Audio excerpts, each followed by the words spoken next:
So far in the last videos, we've been looking at part one, which is our place in space. And we've looked at what you might see when you look up into the sky. So we've been looking at different things like the fact that the stars appear to rotate or to sort of spin around as you go over time. And we learned about stars and what they're made of, and how all this is a big time machine that you're looking back in time. Then we also talked about what you might see, like shooting stars, and you might even see planets. And then we went into a little introduction of our cosmic neighborhood, and we talked about our own solar system, so our own little area where we live around the sun. But now I'd like to sort of take it and zoom out a little bit and go even larger scale, so galaxies and beyond. And after that, we'll take it back in and see why it is that those are all about answering this question: are we alone in the universe? So in order to understand, the next thing is called galaxies. And what a galaxy is, that is just an assortment, so just many stars. And they don't orbit one central thing necessarily, but they all sort of orbit each other. So many stars. How many? Well, billions. Plus you also have what are called nebulas, or nebulae. So this right here, that's just gas clouds.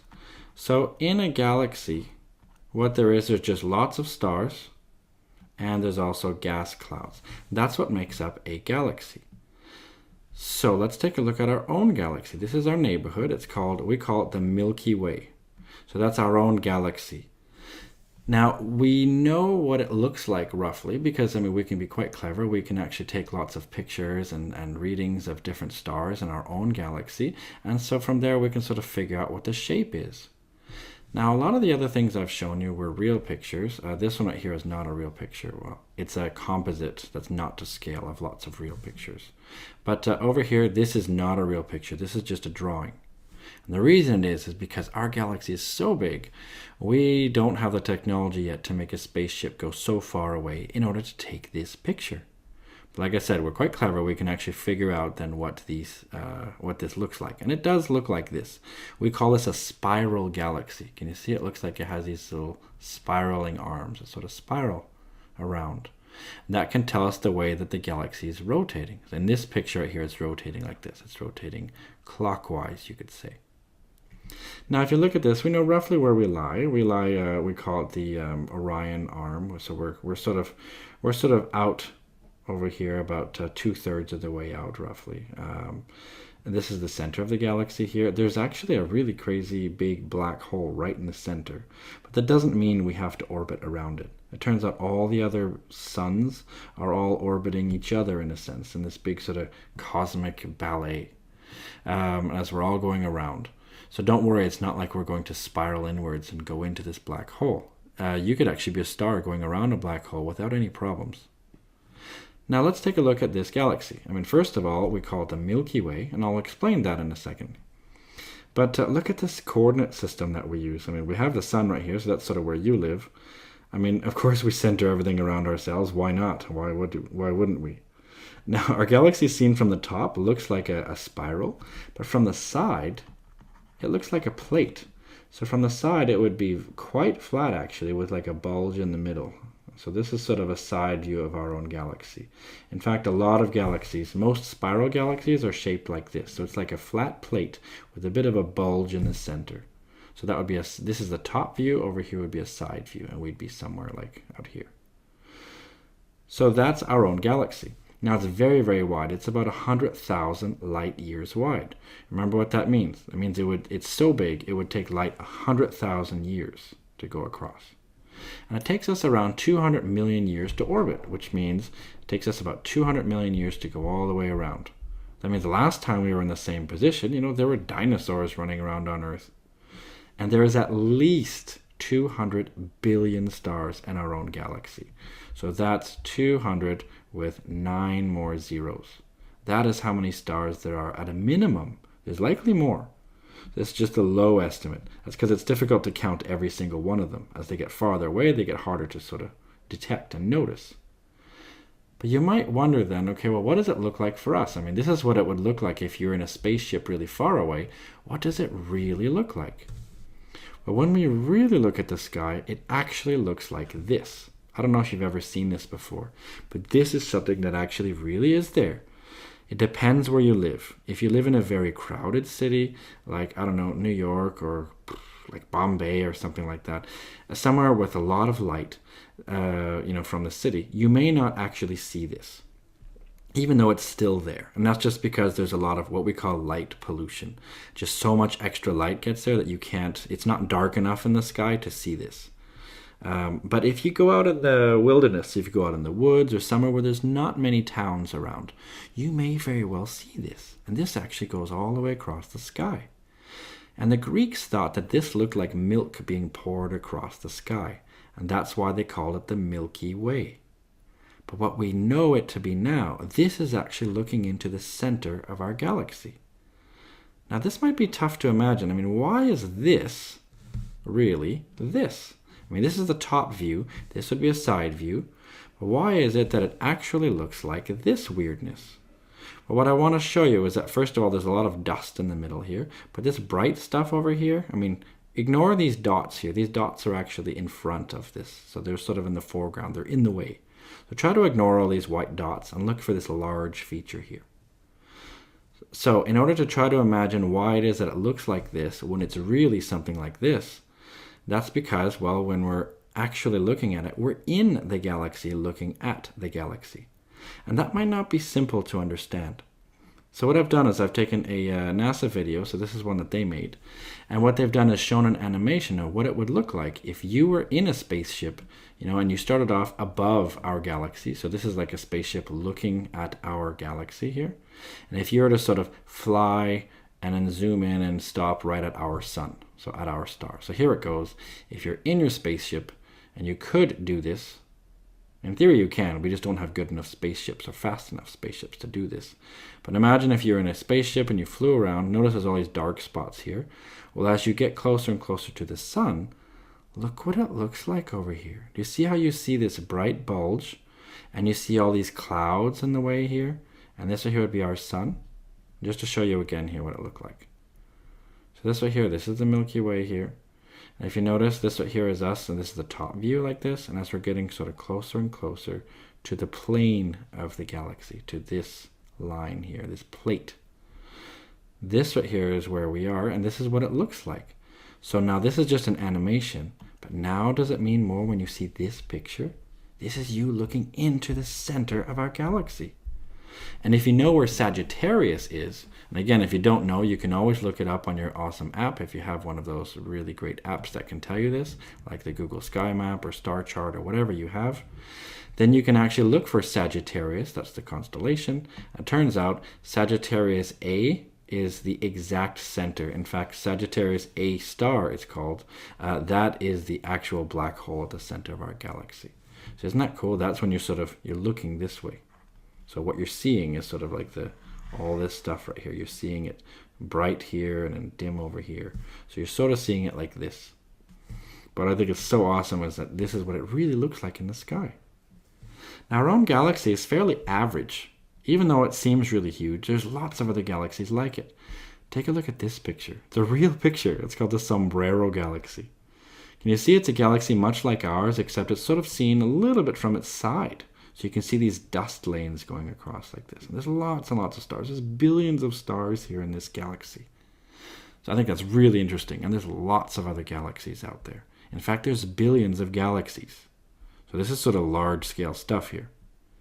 Now I want to show you another picture.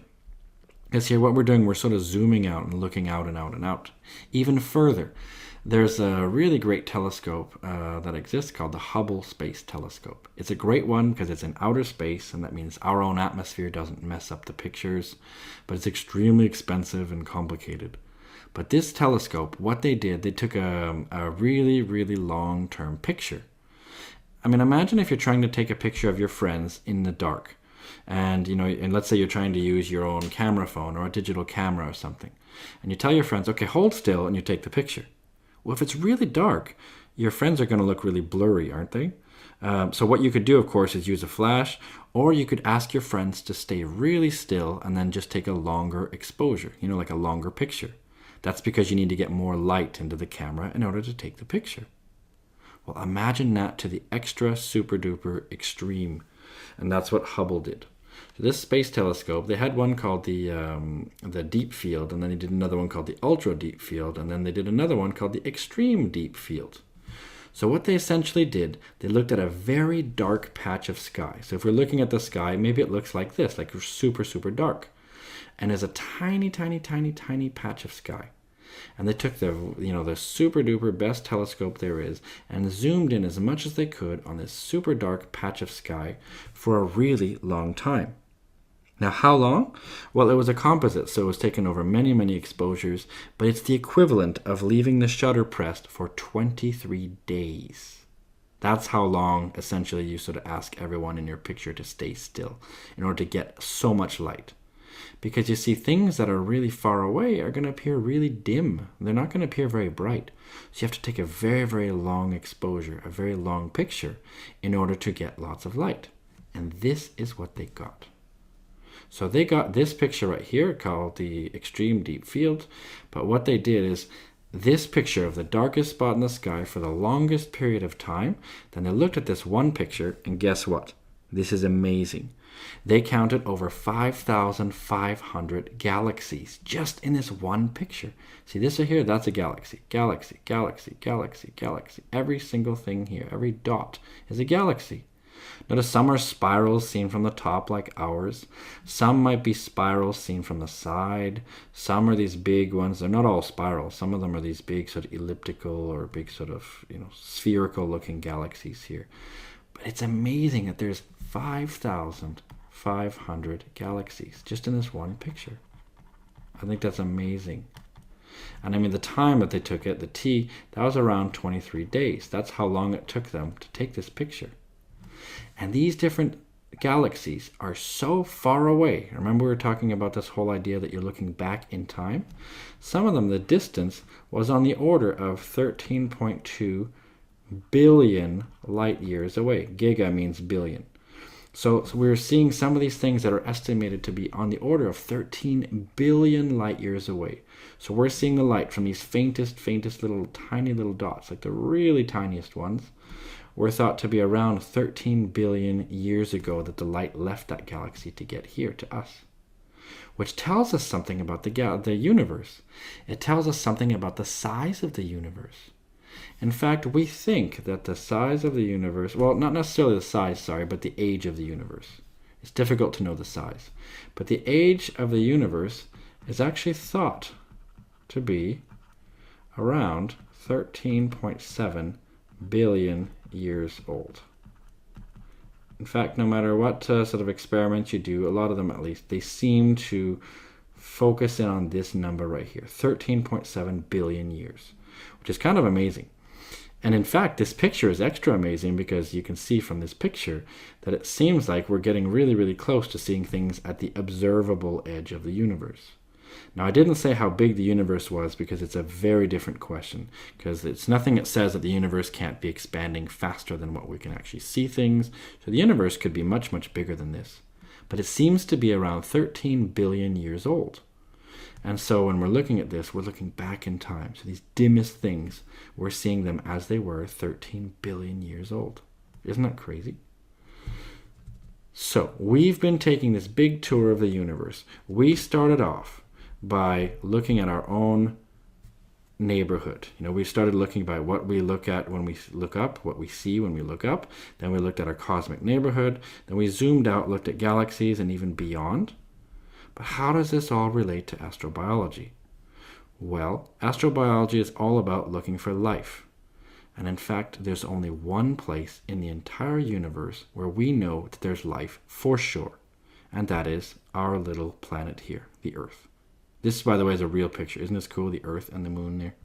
Of course, the sun is over here shining. But don't worry, it's not like the Earth doesn't exist over here. It's just dark. It's nighttime over here for these people. But what I think is so amazing, though, is just this. That when we look at this right here is the only place in the universe with life. That's it. And yet we're trying to find other places where there might be life. So it's important to talk about astronomy like we did in order to understand a little bit about what we're doing in our search for life on other planets. Because now we understand what planets are. Now we know a little bit about astronomy and distances, and we're going to learn a lot more then about what life actually is. So we're going to do a little bit more biology later. We're going to talk about some of the implications of all this. But all this, I think, is just a magnificent, this just is one picture, I think, is really great to show, that this is one lonely little speck that we live on. And now, I'm not a great philosopher, but there is, I don't know if you've heard of Carl Sagan. I would highly recommend you actually look up, maybe do a Google search for him. So he was an astronomer named Carl. Whoops, I spelled it really badly here. This is a C. So his name is Carl Sagan. He's dead now, but Carl Sagan. And he actually, if you look for his quote, if you look at this pale blue dot, for example, he explained it so nicely. He said, look at this one dot and look at, everybody there's ever been, everyone there ever will be, at least for the time being. We all live on this tiny little place. And yet the universe is so huge. Remember, we're this little dot that goes around our sun. And our sun is one of billions of other suns that go around our own galaxy. And now as we zoom out, we can see other galaxies. And in fact, there's 5,500 galaxies just in this tiny little picture here. So this is a huge scale. And so when you think about, where else might there be life? Well, we're going to talk about how we're trying to search for that life. But a nice question, is do you think we're alone in the universe? So that's why we bring it all back now to this question. Are we alone in the universe? And you may want to try to answer that question. I can tell you, unfortunately, we don't know the answer. So I'm sort of ruining the story already. We don't know if there's life anywhere else in the universe, but we're certainly searching. So in the next videos, I'm going to show you a little bit more about how we're actually trying to search for life on other places other than our own planet. And of course, in order to do that, we're going to have to understand the life on our own planet in order to try to understand life on the other planets. So that's what we're going to do in the next couple of videos, and I hope you'll enjoy.